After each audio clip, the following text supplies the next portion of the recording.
It's always there, watching me. I never get a moment of solace, a moment to myself. Wherever I go, it comes too. Sometimes it's farther away. Other times, it's close enough to touch. It all depends on where the nearest corner is. For as long as I can remember, it has been with me.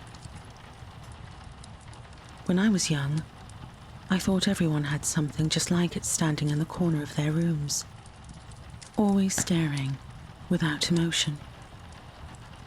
But when I brought it up to my parents, they condemned me and explained their displeasure with what I was saying. I think they thought I was crazy. Still, none of that changed a thing. It stood in the corner regardless. The tall, gangly figure with bright white eyes, reminiscent of industrial light bulbs, was always with me. Day or night, rain or shine. I once trapped it in a closet when I was around 6 years old. I had opened the door to look for an old toy, and the thing appeared inside with its back pressed into the nearest corner of the small space. Without even thinking, I closed the door and immediately noticed its absence. I had actually trapped it, but I didn't understand, because I was so young, that if I opened the door again, it would no longer be trapped. Although perhaps nobody could have guessed that outcome. With what I know now, it's clear my experience was exclusive.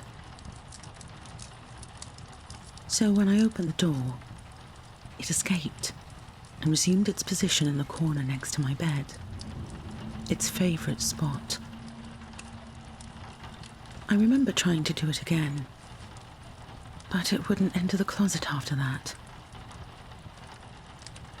I also remember trying to talk to it, but there was never a response.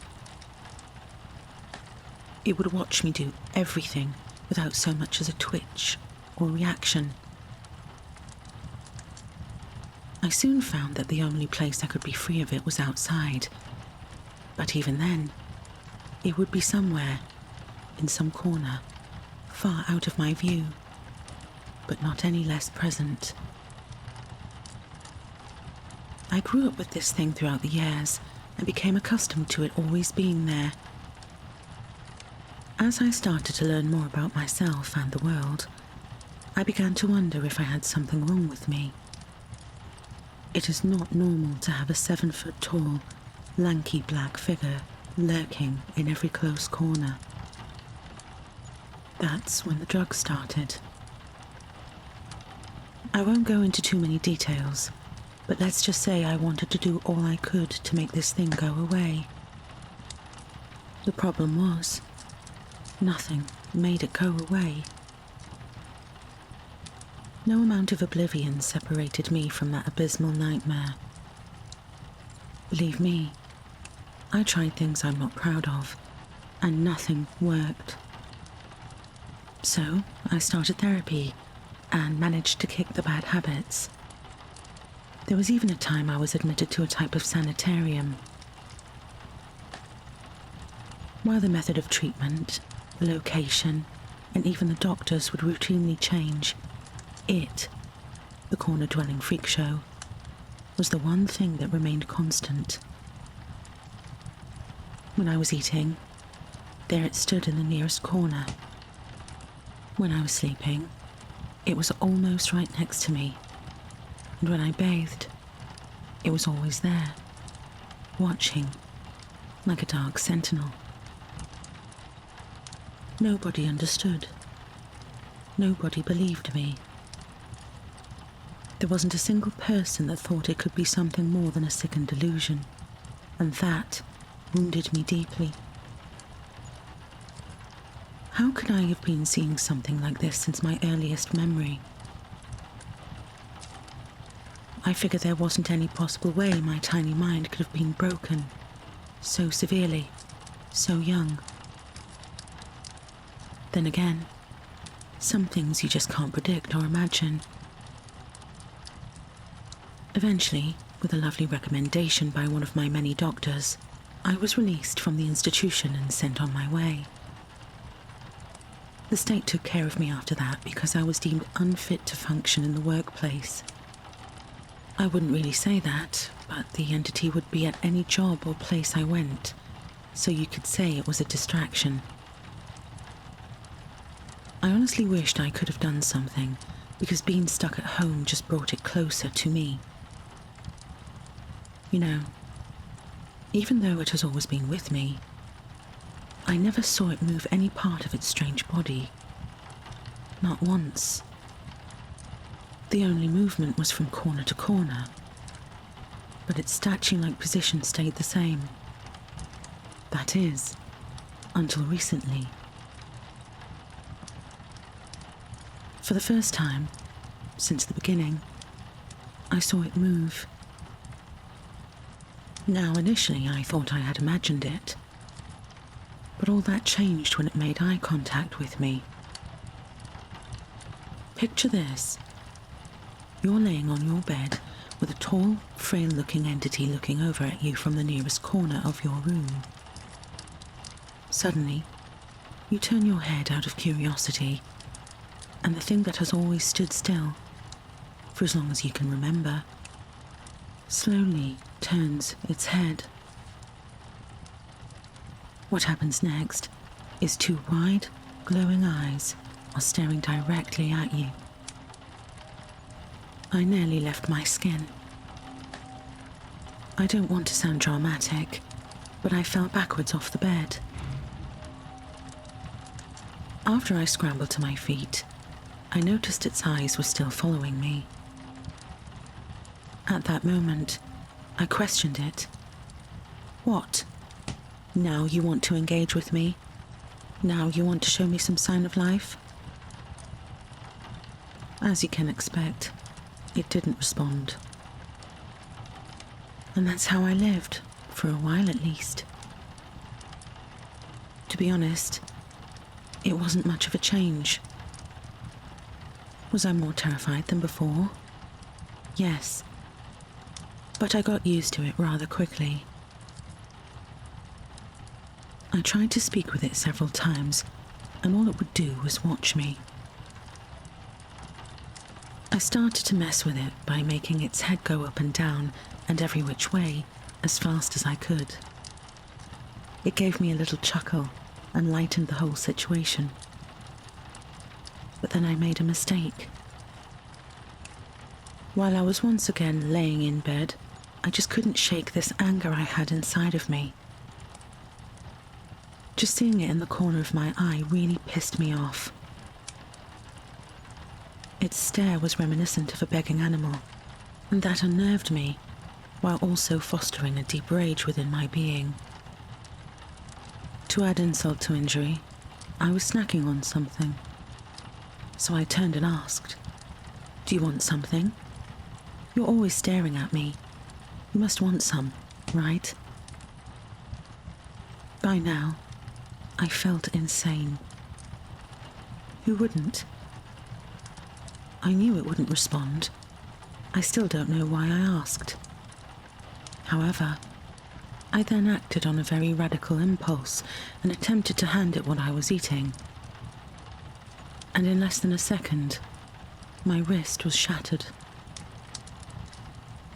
I didn't even see it move, and for a short time, I didn't know I was injured. Soon, however, the warmth grew, and the burning, stinging, and immensely throbbing pain set in. I began to yell while holding my wrist with my free hand. The thing continued to stare with its beady bright eyes fixed on mine.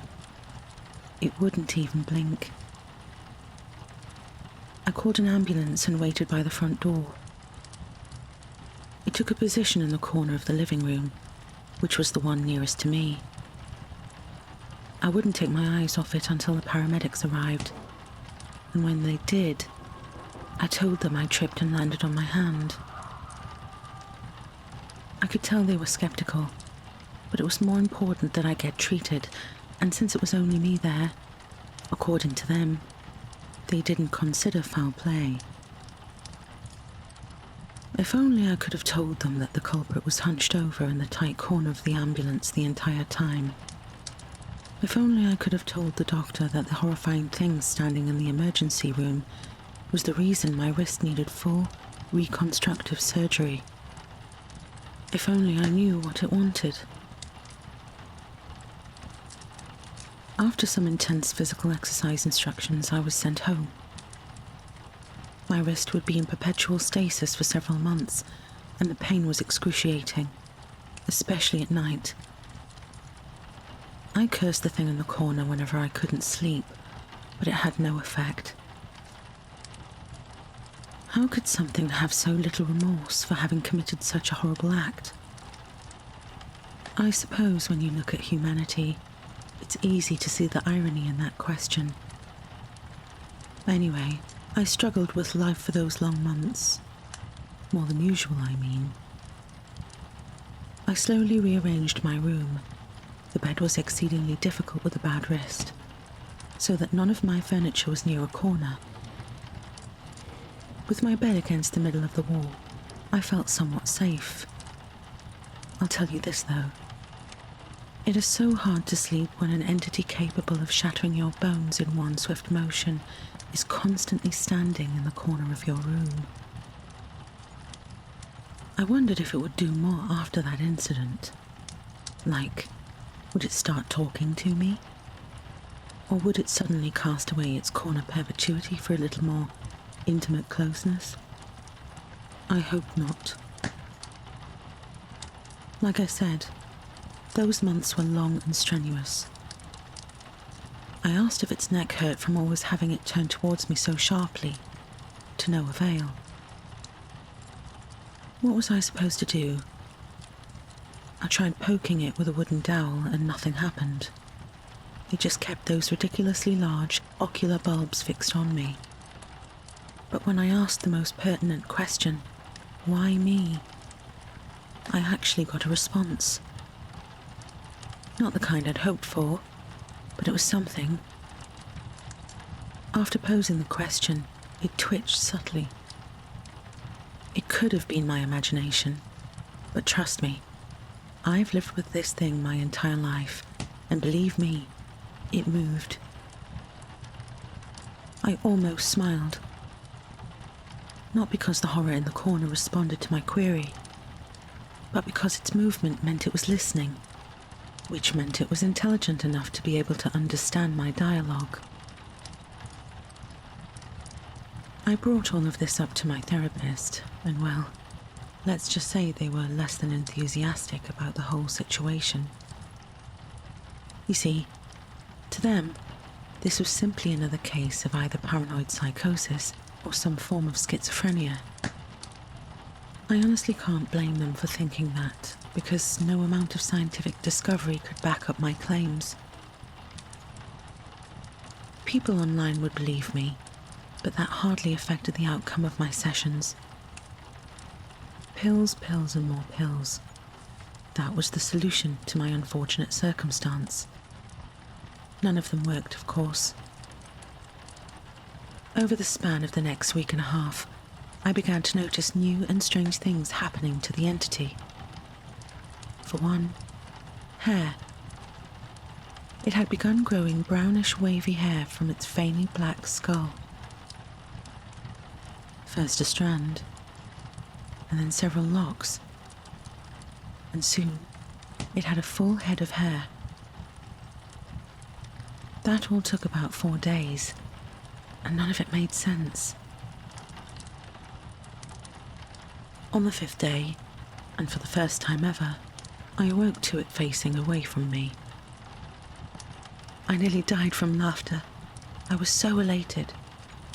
But my joyous celebration was quickly snuffed out when I noticed small white protrusions coming from its back. Anyone could tell it was bone, and my happiness crumbled once again into fear. what was happening to it. The sixth day, or rather night, was another instance of things taking a turn for the worse. I still had a rather annoying wrist cast on at the time and was having some of my usual uncomfortable sleep because of it. After having fallen asleep, I dreamt of heavy shadows pressing the life out of me with darkened hands orchestrated by evil incarnate. It was kind of messed up, I'll say that. But hey, I was kind of messed up too. However, when I was suddenly jolted awake, I realized that my dream was more of a nightmarish premonition. Because angled over me, like a four-legged spider, was it, the entity. The whites of its giant eyes pierced my soul, and it felt like I had caught it in the act of something. Seeing it lording it over my slumbering body paralyzed me. I tried to slow my breathing and keep it quiet, but the thing just kept staring at me, as it always had. I then made another mistake. I tried to push it off me. It didn't break my limbs, which I half expected to happen. Instead, it ripped off every single one of my nails. And once it was done, it returned to the corner and resumed its vigil. I screamed like you've never heard someone scream before, and if I remember correctly, I pretty much blew out my vocal cords. I didn't end up going to the hospital for that because, quite frankly, I figured they'd assume I did it to myself. Everything I was experiencing could have been chalked up to some sort of mental illness, and I really didn't want to go back to an institution. So instead, I bandaged all of my fingers and toes the best I could.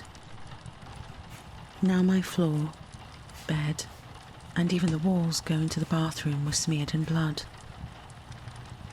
Unfortunately, I didn't have anything strong enough to clear the stained carpets, so for a couple of weeks it looked like a murder scene in my home.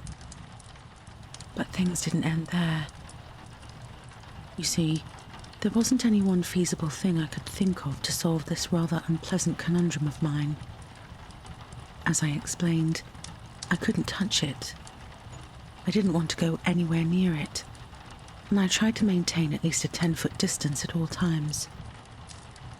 However, after waking up and seeing it spread over me like that, I realized that what I wanted was far different than what it wanted.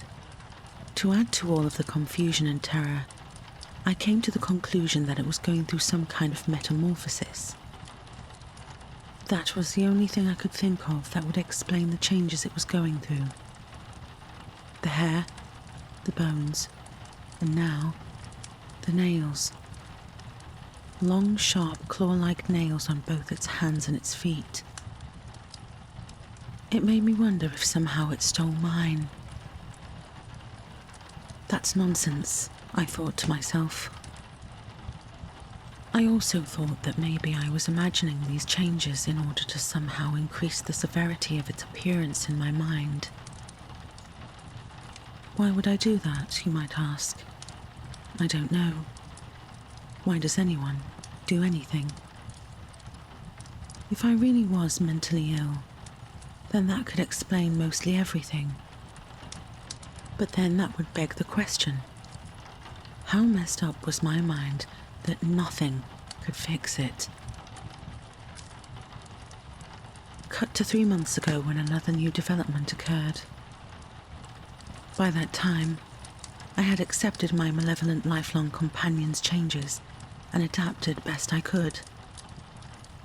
I kept my bed where it was in the room, but started leaving the light on when I slept. It seemed to help, because I hadn't woken up to the entity above me since the first time it happened. And for all intents and purposes, I felt like things had returned to a relative normality. Well, as normal as my state of living could get. But that's when it spoke. At first it spoke with a voice that sounded like many others all at once. Then it lowered in pitch, before jumping to one so high I had to cover my ears. When I looked at it, it was covering its ears as well, as if it was copying me. That was very unsettling. Finally, its voice came back down to a tolerable level and it stopped speaking altogether, but only for a few deafening seconds. The next time it spoke, it was with my voice. It said, "Do you want something? You're always staring at me. You must want some, right?" Just as I had said to it once before. Although, it didn't make much sense, as I was eating something when I had originally posed the question. I was far too disturbed to make that connection at the time though, and simply continued to stare at it. When I took my hands away from my ears, so did it, and as I began to slowly rise from my bed, it began to move as well. But it wouldn't leave the corner, so its movements were awkward and nonsensical. Then, it spoke again. This time it asked, "Why me?" I couldn't tell where it was speaking from, as it didn't appear to have any sort of mouth, but hearing my voice coming from that horrid thing seriously made my skin crawl. I made a disgusted face and walked out of my bedroom. It reappeared in the corner of the hallway, and I was forced to adeptly dodge away from it. As I walked through my house, the entity continued to move from corner to corner. It had stopped speaking, but I noticed it had taken up copying my walking mannerisms. It would march in place as if it was mocking me. Terrified and confused, I decided to sit in the living room and try to avoid eye contact with the thing. It remained in the corner to the left of my TV and kept a solid gaze directly on me. "What do you want, creep?" I asked harshly. It stared at me, that much I know, because I could see it in the corner of my eye. But as far as I'm aware, it didn't have a reaction. I turned the TV on and cranked up the volume in an attempt to mentally escape my current reality. And then, it rushed at me. I barely had enough time to yell as immense fright filled my body. In a matter of seconds, it had reached me, and it hurled my chair over with me still sitting in it. I fell out of the chair while it soared across the living room and hit the floor hard enough to knock the wind out of me. While I gasped for breath, the thing attacked the TV. It completely destroyed it, smashed it into a crumpled pile of plastic components, glass and metal. After I had regained my composure, it stood in the center of the room and watched me. I didn't move. I only watched back, and the silence in the room grew by the minute. Eventually, it slowly receded back into the corner, never once taking its eyes off me. It was then that I realized its eyes had begun to change, much like the rest of its body. They were becoming human-like, and strangely enough, were the same color as mine. I sat right there on the floor for the rest of the night. When morning came, and the sunlight was peeking through the windows, I fell asleep. When I awoke, I felt a burning sensation all over my body. It felt like I had been roasted on an open flame. I lifted my shirt up to reveal several patches of missing skin on my stomach and chest. And just as I was beginning to wonder what had happened, I saw the thing. Like always, it was in the corner, but now with various patches of skin on different parts of its body. The more I looked, the more terrifying it became. The skin was spreading. Each patch was slowly creeping towards another, yearning for a connection. I backed against the wall and shuddered without so much as an inkling of what to do.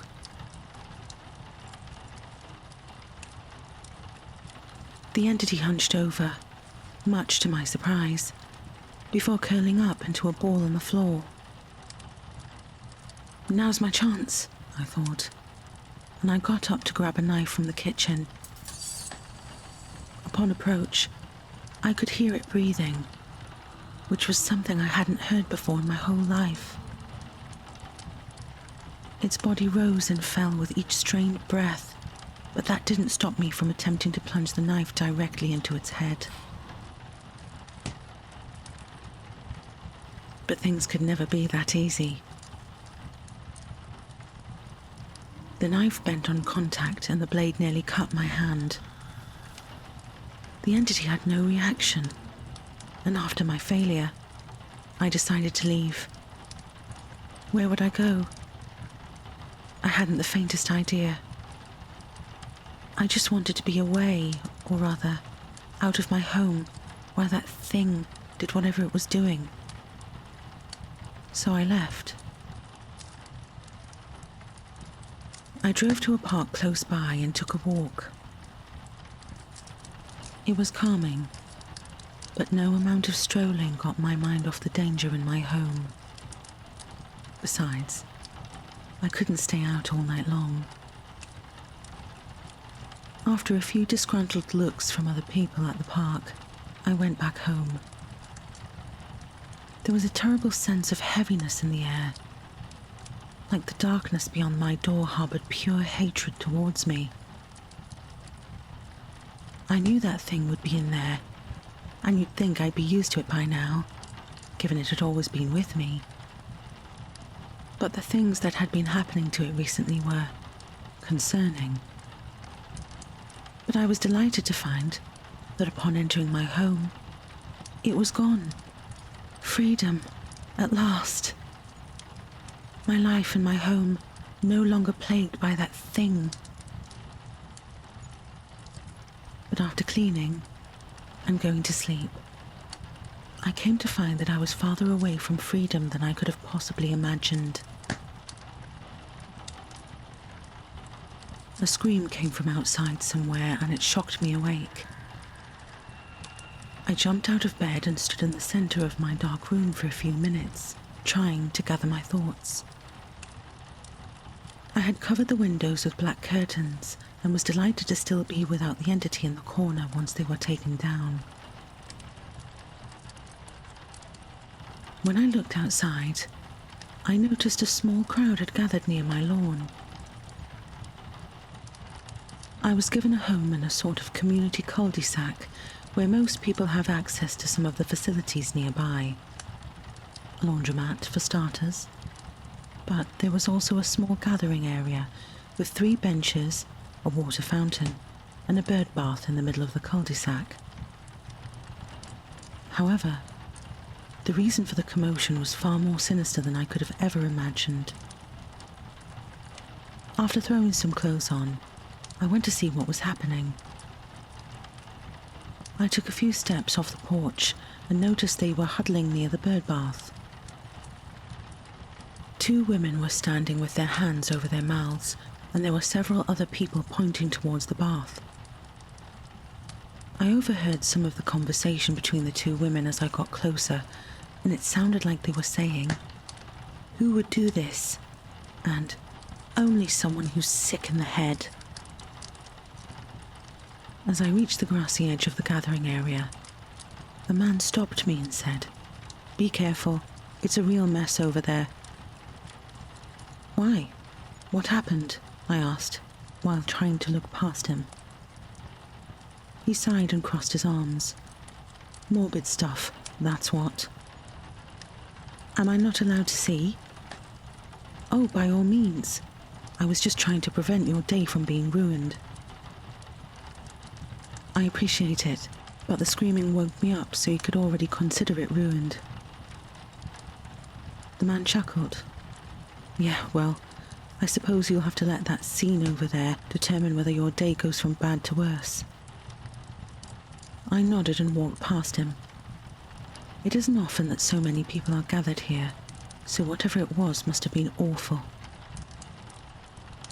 Awful was an understatement. As the bird bath came into view, the first thing I noticed was red. A lot of red.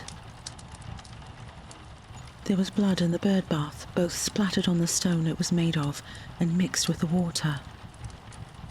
Moreover, I counted at least 5 birds whose bodies were completely mangled beyond recognition. Some were even turned inside out.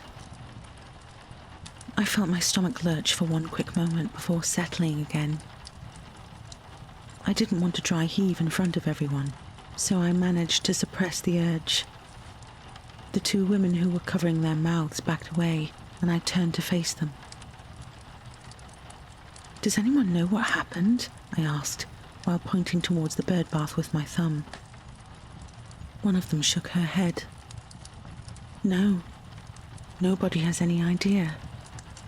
My husband noticed it from our bedroom window, and we both came to investigate. It's just horrible. The other woman nodded her head in agreement. Nobody saw anything. It's one thing to somehow manage to catch a single bird and kill it. It's another thing to catch and kill 5. Also, they don't seem to have been shot, so we can rule out target practice. If anyone's seen anything, began the woman, they haven't come forward. Besides, animal control is on its way to investigate, so I suppose they will give us their best possible answer. I muttered, sure. What was that? She asked curiously. Oh, nothing. Hey, if you find anything important out, could you let me know? If there's anything to know, then I'm sure the property management will bring it to the attention of everyone. I thought about how the woman didn't need to be so rude to me, but at the same time, I figured she was a little shook up. I ended up nodding and walking off back to my house. Slowly but surely, the crowd began to disperse and I watched animal control come and go from my window. Judging by the way it looked, they seemed just as confused as everyone else. As expected, nobody ever came to my door to inform me, and I suppose it was better that way. I didn't associate with anyone, let alone the people who lived next to me, so all things were as they should be. Except for one thing. Where was the entity? The following week I was awoken several times by various screams, emergency sirens, and flashing lights. Each time the police would knock on my door and ask if I knew anything about this or that. Apparently, by word of the officers, a serial murderer was wreaking havoc in our cul-de-sac.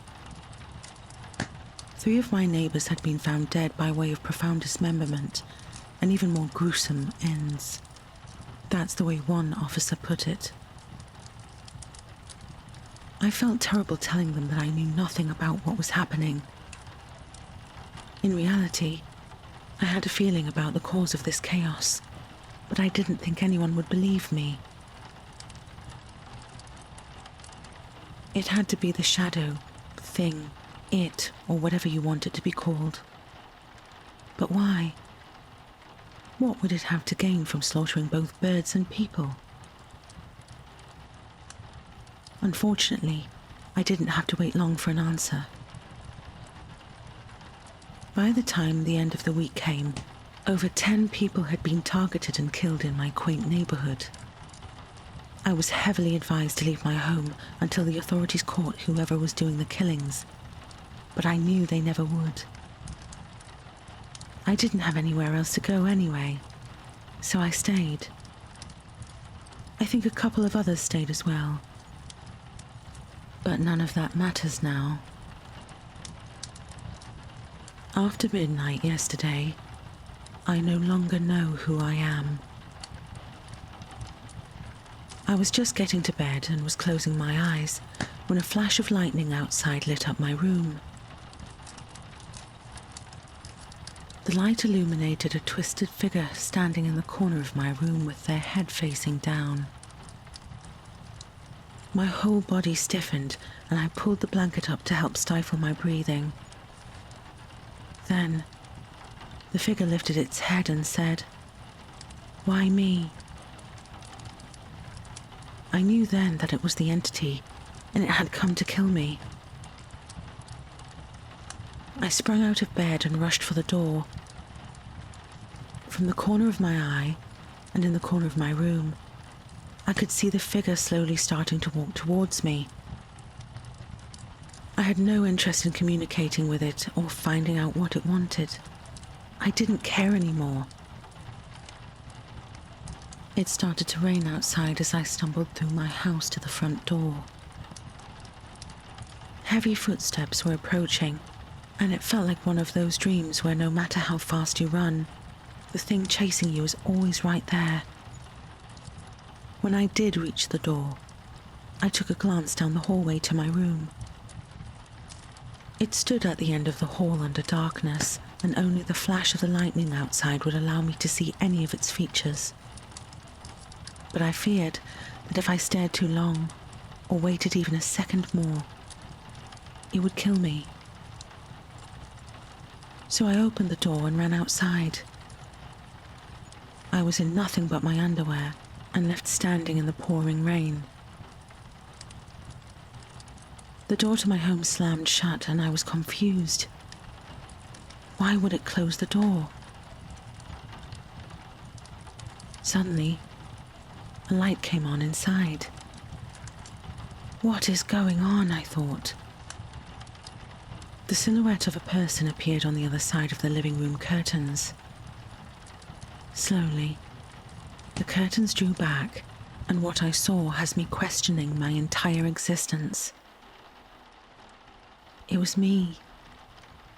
I was standing in the living room window. From there, things are hard to remember. Everything about me is fading away.